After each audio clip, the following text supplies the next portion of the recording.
एक महत्व की आज ये प्रेस वार्ता है जिसमें खासकर 2025 निवेश वर्ष के नाते से हमारे अपने प्रदेश के अंदर इंडस्ट्रियल डेवलपमेंट की दृष्टि से बड़ा एक काम या प्लान किया हुआ है। और उसी के कारण से जैसे सरकार के गठन के समय से हमने कहा था कि रीजनल इंडस्ट्री कॉन्क्लेव और प्रदेश के बाहर के रोड शो दोनों समानांतर चलेंगे। इसलिए रीजनल अर्थात पहले एक ही स्थान पर सामान्य तौर पर आर्थिक रूप से संपन्न नगर हमारा इंदौर है और इंदौर में हमारी जितनी भी समिट वगैरह हुई वो इंदौर में होती थी। अब इस क्रम को बदलते हुए अलग अलग क्षेत्रीय स्तर पर आयोजित कराए जो हमारे 6 अंचल है, जिन अंचलों में अलग अलग संभावना है। तो मालवा की उज्जैन में की थी 1-2 मार्च पे और इसके माध्यम से लगभग हमारे पास agro oil and gas Pranav Rani ji ने लगभग 75,000 करोड़ की वहां घोषणा की थी। जेके सीमेंट ऐसे सब मिलाकर के कई सौ करोड़ कई हजार करोड़ का निवेश की प्रस्ताव आए थे, दोहराना नहीं चाहूंगा। लेकिन ये मान के चलो कि जिस प्रकार से हमने ये प्रयास किया उसी क्रम में अब बीते 2 दिन पहले मैं मुंबई गया था और मुंबई के रोड शो में पुनः जबलपुर की जो हमारी रीजनल इंडस्ट्री कॉन्क्लेव होने वाली है 20 जुलाई को, उससे जुड़े आधार पर पूरे प्रदेश के निवेश के लिए सभी अलग अलग प्रकार की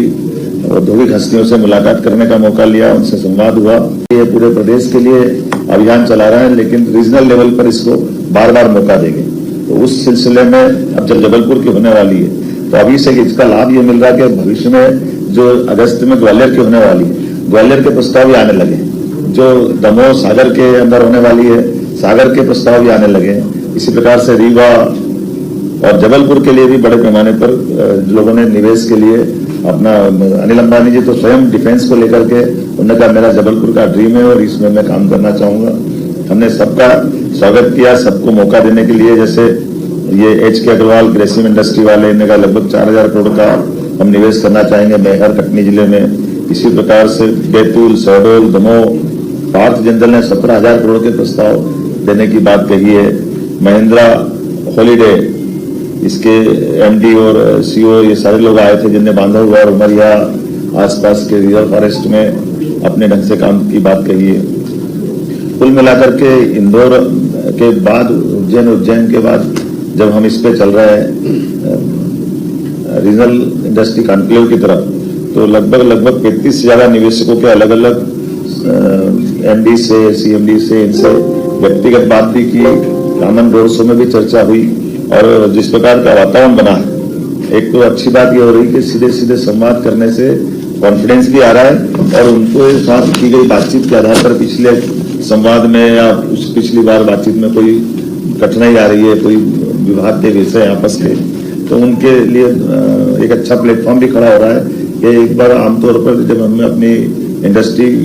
की बात करेंगे तो वो फुल प्रूफ होना चाहिए, सभी प्रकार से कोई इसमें कठिनाई नहीं आना चाहिए, विभिन्न विभागों के समन्वय की दृष्टि से भी और निवेशकों की दृष्टि से भी और प्रदेश के हित में भी। जब अपने प्रदेश के बाहर देश वालों से बात कर रहे हैं तो विदेशी निवेशकों से जोड़ करके भी भविष्य में जो हमको मालूम है आसपास के देशों के अंदर जो अभी वर्तमान के हालात है ऐसे में से कई घटनाओं के कारण से ऐसे निवेशक अपने भारत में मध्य प्रदेश में संभावना ढूंढ रहे हैं। तो हमने ताइवान, मलेशिया इत्यादि विदेशी प्रतिनिधिमंडल के साथ भी मीटिंग की है। आपकी जानकारी में हुआ कि अलग अलग समय पे अपने भोपाल में भी यहाँ के विभिन्न काउंसलरों ने आकर मुलाकात की थी, वाणिज्यिक काउंसलरों ने, उसमें अमेरिका, इजराइल ऐसे कई लोग आए हैं। इनके माध्यम से वहां के निवेशक भी आए, सरकार का परस्पर भरोसा बने, इस पे हम काम कर रहे हैं। साथ ही साथ जो अभी इंडस्ट्रियल बेल्ट हमारे जहाँ डेवलप है उनके अंदर कोई सड़क है, इंफ्रास्ट्रक्चर के काम है, उस पर भी ठोस काम करते हुए जो बनी हुई रचना उसको अच्छा करना और नवीन इलाके डेवलप करना, ऐसे समान रूप से दोनों पे हम काम कर रहे हैं। इसी कड़ी में आगे जाकर के कुछ और दोबारा बाहर जाकर जैसे मुंबई में गए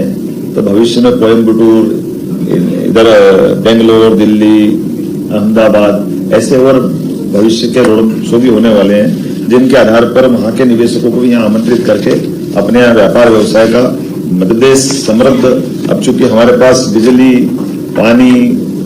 लॉ एंड ऑर्डर ये सारी चीजें अनुकूल हुई है तो स्वाभाविक रूप से फर्ज बनता है कि इस पूरे मामले में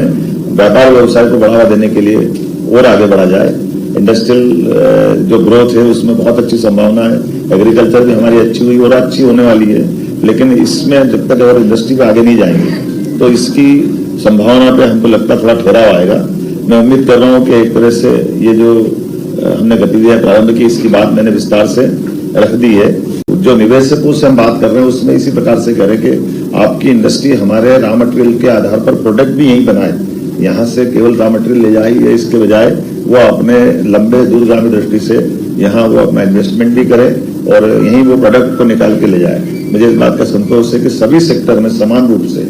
लोगों ने रुचि भी दिखाई और इस बात से सहमत हुए। तो खासकर 6 निवेशकों ने अपने अलग अलग प्रकार, वैसे तो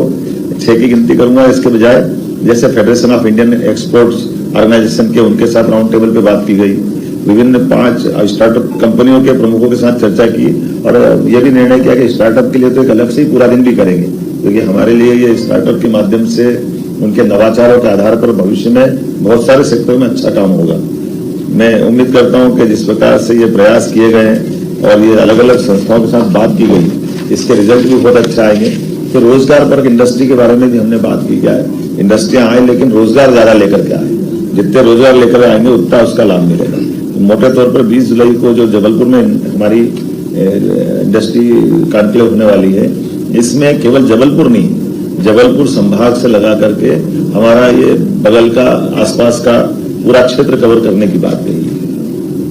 और इसलिए होमवर्क भी प्रॉपर करा रहे हैं, जगह जगह जिले के लैंड बैंक को संभाल रहे हैं। फिर जो ऑलरेडी इंडस्ट्रियां काम कर रही थी जिस सेक्टर में, उनको उस इंडस्ट्री में अपना विस्तारीकरण करना है, कुछ आगे बढ़ाना है। जिनने पहले से काम किया उनकी कठिनाइयों को भी दूर करना, उनसे संवाद करना और जो पहली बार आ रहे हैं उनका भी स्वागत करना। तो दोनों से मिला जुला करके ये पूरी बात कर रही हैं। तो लगभग हमारा जो कल्पना है कि 1500 निवेशकों का हम भागीदारी प्रस्तावित कर रहे हैं, इसमें 1000 के आसपास आने की संभावना है। जो प्रचलित हमारी अभी इंडस्ट्रियों का जो खास करके प्रोजेक्ट हैं जिन पर लोग बात काम कर रहे हैं, उज्जैन में जैसे विक्रम उद्योगपुरी जो मेडिकल डिवाइस पार्क है, ये देश के 4 मेडिकल डिवाइस पार्क में एक यशस्वी प्रधानमंत्री ने ये बड़ी सौगात दी थी। और मुझे इस बात की प्रसन्नता है कि पूरे देश के अंदर सबसे बड़ा मेडिकल डिवाइस पार्क अगर किसी ने डेवलप किया तो मध्य प्रदेश ने किया। और उससे ज्यादा आनंद की बात यह है, लगभग 1000 एकड़ जमीन में होने वाला ये एरिया आज की स्थिति में 99% से ज्यादा भर चुका है। इसलिए इतनी जमीन और निकाल करके इसके सेकंड पार्ट पे भी हम काम कर रहे हैं। पीएम मित्रा अर्थात PM mega integrated textile and operation, ये अपना अप्रैल पार्क धार के लिए है और इसमें खासकर ट्राइबल के अंदर रोजगार देने के लिए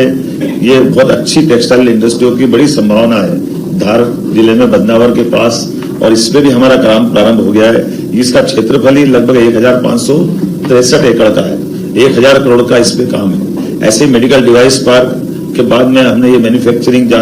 zone for power and renewable energy, ये इक्विपमेंट का नर्मदापुरम का होशंगाबाद वाला पार्ट है। ये लगभग 227 एकड़ में 464 करोड़ का है। ये भी बड़ा काम है। ये जो हमारा नर्मदापुरम का अर्थात पुराना होशंगाबाद जिला में एक बड़ी संभावना वाला क्षेत्र है। इसी प्रकार से हमारा चंबल का बेल्ट मुरैना में मेगा लेदर फुटवियर और अलग अलग प्रकार से सीतापुर वाला पार्ट है, ये 222 करोड़ का 161 एकड़ में ये भी बड़ा काम हो रहा है। और कुछ अलग अलग एरिया निकाले हैं जिस एरिया के माध्यम से जो हमारे राष्ट्रीय राजमार्ग जा रहे हैं, इनसे जोड़ करके इंडस्ट्रियल पार्क डेवलपमेंट करने का भी हमने प्लान बनाया है। जैसे Delhi Nagpur investment corridor, Delhi Mumbai investment corridor, Delhi Mumbai expressway, Varanasi Mumbai investment corridor जो प्रस्तावित है, ये 4 तो भारत सरकार की योजनाओं के साथ, इसी प्रकार से मध्य प्रदेश की योजना, नर्मदा एक्सप्रेसवे, अटल प्रगति पथ, चंबल एक्सप्रेसवे, इन सबके माध्यम से प्रदेश में